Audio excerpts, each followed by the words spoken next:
Hello YouTube, welcome back to my channel and I hope you are doing well. We are going to be looking at some of the tech cards that you can pick up yourself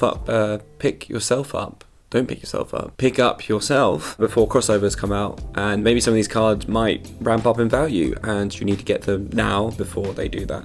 So little heads up, I'm only going to be looking at Malice and what's the other one called? RYZEAL support, or not necessarily support, like good cards that will be good with those decks. However, the other one, which no one plays in the OCG, but looks really cool, if you want me to dive into that deck, archetype, I will more than happily do so, simply because I've seen in the OCG that people play it with Voice's Voice, which I play, and people play it with Dynamorphia, which I play, so I'm more than happy to give that a go if you want me to. So just shoot down in the comments and let me know. However, please like and subscribe if you want more kind of this kind of stuff when new sets come out. I'll leave a link somewhere around here for you to go back and look at the video where I opened an OCG box of crossover breakers and picked up some goodies. So we're going to start off with this chunky amount of cards that I've picked up, and the reason why there's so many cards to think about with RYZEAL is because the toolbox is the XYZ toolbox is massive and you have lots of XYZs to choose from. What we'll show you is the main deck stuff you could look into. Sorry about the glare if any come across. You can look at these spirit cards, so you want to get yourself into the rank 4s, and these are good ways into doing so. Fairly new Sakatama, got some common prints and I think ultras because it got reprinted very quickly, and the Aratama was a very old card which has also got reprinted recently, so grab these guys if you're going to be looking at going into your rank 4s nice and early on if you don't see the big RYZEAL. I've also been told that because the 7th Tachyon is not coming out until February, small worlds are going to be very important. You're able to climb up into the level 4 RYZEALs that are going to be coming out, and so yeah, small world's going to be a really important one card starter. You probably play 2. And then the last card is the Gravedigger Trap Hole. Because you're going to be playing with rank 4s, one very handy rank 4 is RYZEAL. Trap Chicks, RYZEAL. This card can send Gravedigger Trap Hole from the deck to the graveyard and you get to copy its effect. So this is the card that, you know, outs Nibiru and any other kind of hand traps. I think like Ash, yeah. Anything that activates from hand or graveyard. So these two are quite important to pick up, and obviously I think there's some nice rarities of like secret rare for this one, and you can get the QCRs because this was in a rarity collection too. So we're going to deep dive into the rank 4s. Some I'm very familiar with, some I'm not, so bear with me. So we have the Evil Swarm, Night Bug Dude to clear boards. Really important kind of card, staple card to have in your binder. We then have the full armored Utopic Ray Lancer. So this card has actually come out recently in the Battles of Legends. Opponents attack monsters, they lose 500, and at the start of the battle phase you can negate the effects of all attack position monsters your opponents can currently control. So it's a lovely Dark Ruler in the battle phase, and when this attacks it destroys your opponent's monster by battle, you can attach one material from this card to make a second attack. So it can start clearing the board. So very Tenpai-esque. Then you have some lists in the OSG playing Caspatel. So Caspatel can't be destroyed by battle with monsters, especially on from the graveyard, which is quite a unique situation to be in. I don't know. I think some people just play this because of that protection. Or maybe I've got the wrong Exorcista card. And then we've got our Tired Elephant, the number 41. So Raguska is just a kind of card that you kind of end on if you get hand trapped to oblivion. So this is a good card to turn skip your opponents. So I'm sure you guys have this in your binder ready to go. I'll leave the spicy stuff till the end. So I've got Dugaros here. You're usually going to be using this for the draw, but it does have alternative things where you can skip your main phase 1 and especially summon one monster from your hand, from your graveyard to defense, but it's usually just for drawing. Very shiny sleeves, so sorry. And then we've got Castel, the Skyblaster Musketeer, which is not a Musketeer card. I find that so strange. It pops a card, and then Star, Liege, Photon Blast Dragon. So I think you're going to have to help me out with this one, because I think, does this one search you a Photon card? So this is quite neat.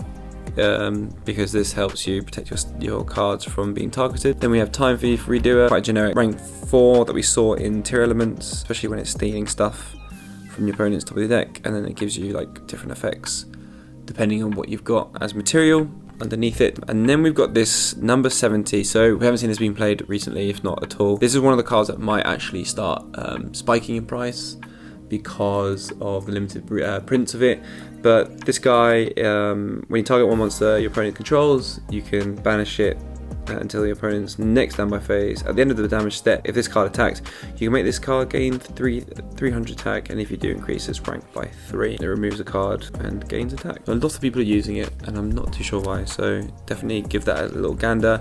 Then we have our Light Dragon at Ignister, and yeah, this is another card where it protects monsters if they get destroyed by card effect. You can detach one card from here instead. You can also detach one card and destroy face-up monsters equal to the number of Ignister monsters you have. So you're going to be basically at least popping one card because this will be on the field. Again, you don't have to use all these are just options. I saw the OCG lists using this number 105 Battling Boxer Cetus. A lot of these are like battle phase negate effects or battle phase pop. And then we have this Knight. During your player's turn, when a card or effect is activated that targets one card in the field, you can touch one material from this card, then target another card in the field that would be an appropriate target for that card effect. That effect now targets that new effect. This is such a cool card. I really like it. Very niche, not particularly Yu-Gi-Oh-esque effect. Definitely something I give a go, but again, you've got lots of options. And then we have these three. So the reason why this is gaining popularity is the 7th Tachyon can look at the attribute and the type of a monster, and it can search something similar. So the reason why this is really good at the moment is because I think it can search Lancia, and Lancia is really important against the Malice deck because it just banishes to get itself going. So that's why this card's getting a lot of love. I don't think I'd pick up it ulti because you're just revealing it, but some people like their shiny cardboard.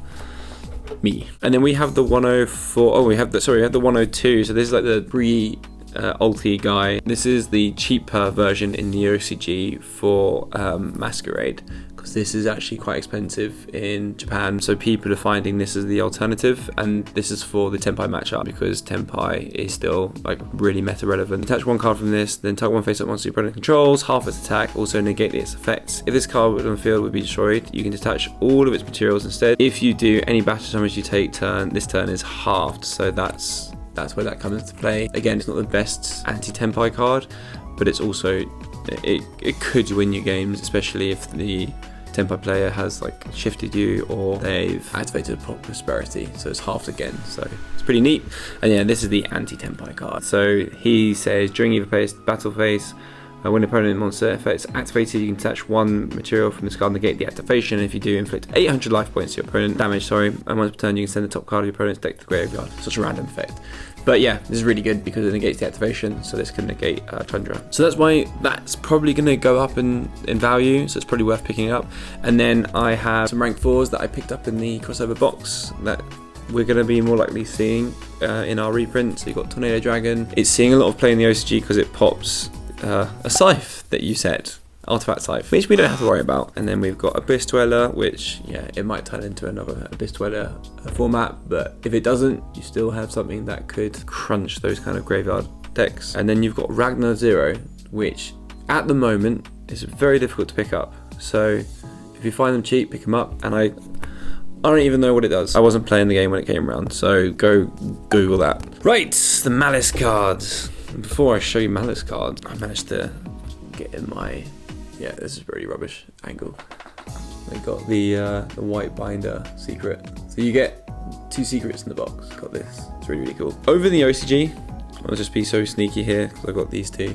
Over the OCG, I think a lot of people get worried and upset about values of cards, but these super rares, yeah, in this set are very expensive for the OCG players. So we don't hear that enough from the western side of the world, but because this deck is really popular, the super and the waifu tax, the super rares are like I think someone said £10 to £15 each, and obviously you can get, I think you get the whole deck in super. So I guess that's just cheaper than what we're going to expect when they're going to be ultras or secrets. Oh, no, the side sets are ultras, but yeah, it's not.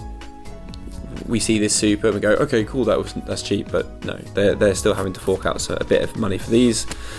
So the main deck support is Dotscaper, and I got a Japanese one, and I think he's an extender. I haven't played any Cyberse decks before other than Evil Twins, but I don't think they count, so let's just look at what Dotscaper does. The internet's loading. If this card sends to the graveyard, you can special summon this card, and if this card is banished, you can special summon this card. You can only use one effect per turn and only once per turn. You can only use each effect once per draw. Pretty cheeky little extender card for the Malice. And then you have Allure of Darkness. The fact that you can play Allure of Darkness is really, really cool. So I can see the ultis of these going up, but I can also see Konami making QCRs of this card, which by the time this video has gone out, maybe it's in the Bonanza. So yeah, I reckon I'd pick up some of these because draw 2 cards, and I think all the Malice cards are dark, which they are, and you banish one of them and then you can just steal your plays. It's crazy. Again, like the RYZEAL cards, I've got a lot of the extra deck cards that we can pick up because both archetypes, a lot of the cards you need to buy from the set is just pure engine. So we're going to be looking at stuff that would help go alongside making end boards. Access Code Talker, end piece. What I'll do is just I'll show you them all. They're all extenders or end pieces for a board.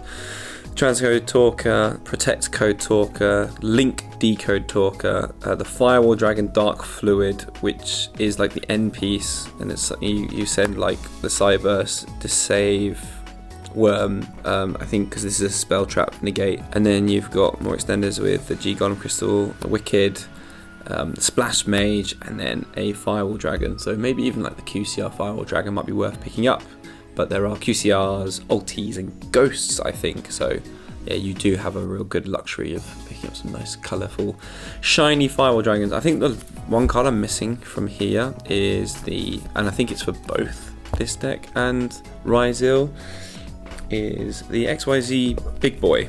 And the reason why it's not in this list is because it's in my Ultimate Slayer target for my Voice's Voice. Here it is, and we can send this because when it's sent, it negates a face-up card, and that's really cool because it can negate the field spell for RYZEAL. Ultimate Slayer can actually break a RYZEAL's board so nicely. RYZEAL plays so well into tons of hand traps to the point where it can set up like 3 or 4 interruptions through very little. So if you end up having an Ultimate Slayer and you target the XYZ they have, I think it's Dreadnought that comes out, you can like twice per chain pop card. So if you Ultimate Slayer this and send Aggregator, then you're spinning this back, and then they'll have the field spell, which I think I do have it. I think it's called like RYZEAL Cross. A little engine, it's really, really cool. So the end board is going to look like this. So if they're being heavily hand trapped, or they might have this and hand traps themselves, but Ultimate Slayer, send this gets spun back, and then this can negate the effect of this, because I think this is a effect negate. So some things to think about. I think this is going to be really, really strong in the format. You might want to be picking up some shiny copies of these, and I've been quite a good boy recently and got some supers in a lot of cards, saving some money, but Ultimate Slayer is going to be really, really strong. Hope you've enjoyed the video. I'm more than happy to check out the other archetype. I think the way I want to check that out is by putting it into the Dynamorphia of Voice's Voice. So if you're interested in that, shoot that in the comments below, and I will talk to you in a bit. Goodbye!